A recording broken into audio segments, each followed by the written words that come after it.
자, 그래서 오늘 말씀드릴 부분은 지방정부입니다. 지방정부. 그런데 우리나라 법들을 찾아보시거나 아니면은 이 지방자치와 관련된 책들을 찾아보시거나 문헌들을 찾아보시면 지방정부라는 말을 그렇게 잘 쓰진 않습니다. 그리고 공식적인 용어냐 했을 때 공식적인 용어라고 보기도 힘듭니다. 그런데 제 일부러 지방정부라는 말을 썼습니다.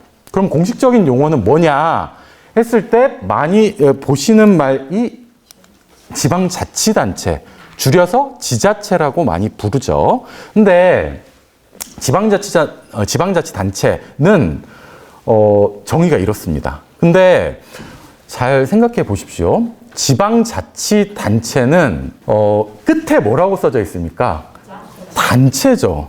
다시 말씀드리면 중앙정부는 정부라서 다시 말씀드리면 굉장히 공식적인 냄새가 난다는 거죠. 그런데 단체 하면 왠지 사적 단체, 그러니까 우리 조기축구회 같은 그런 단체 같은 느낌이 드시죠. 조금 비공식적인 느낌이 드실 거라고 생각이 듭니다. 그러니까 지방자치단체는 중앙정부에 대비해서는 마치 급수가 나눠 있는 것처럼, 그래서 A급은 중앙정부, 그 다음에 약간 B급이나 C급 정도 되는 게 지방자치단체들, 이런 식으로 생각을 하고 있다는 거죠. 그런데 과연 이게 올바른 인식일까 하는 생각이 드는 거죠. 다시 말씀드리면 지금은 공식적으로 또는 법적으로 지방자치단체라는 용어를 쓰고 있다. 그런데 이거는 지방자치가 심화되고 더 발전을 한다고 했을 때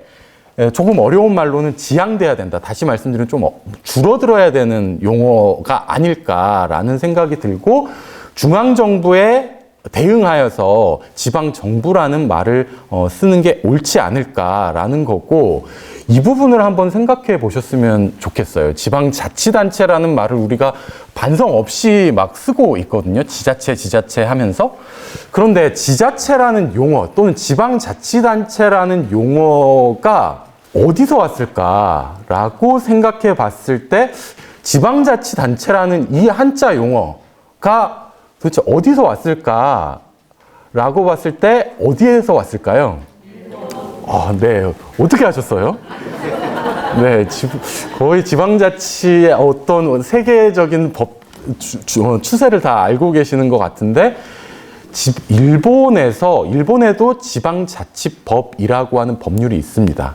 그리고 우리나라에도 당연히 지방자치법이라고 하는 법률이 있는데, 문제는 지방자치법에 무슨 용어가 있습니까? 공공단체라고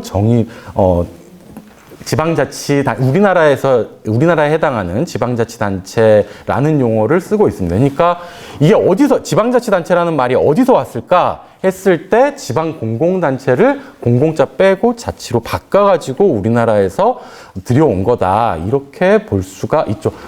그 뒤에 있는 정의도 앞에 보여드렸듯이 이것과 지방자치단체 비슷하지 않습니까? 네. 그래서 법적으로도 지방자치단체 또는 지방공공단체라는 말 자체가 일본에서 왔다는 거죠. 그러니까 우리나라가 일본에 대해서 여러 가지 문제들을 많이 가지고 있는데, 우리나라가 독립을 해야 된다, 이런 얘기들도 하는 거죠. 근데 가장 먼저 독립해야 될 것들은 이런 용어들을 정리해야 하는 거고, 일본에서 이렇게 하고 있으니까 우리나라도 이렇게 한다라고 별로 생각 없이 받아들이고 있는 측면들은 하나둘씩 바꿔 나가야 하는 거고, 왜냐면은 이 용어라고 하는 게 생각보다 힘이 강합니다. 다시 말씀드리면은, 언어를 이렇게 쓰고 있으면은 그 언어대로 생각을 하게 되고, 그 용어가 가지고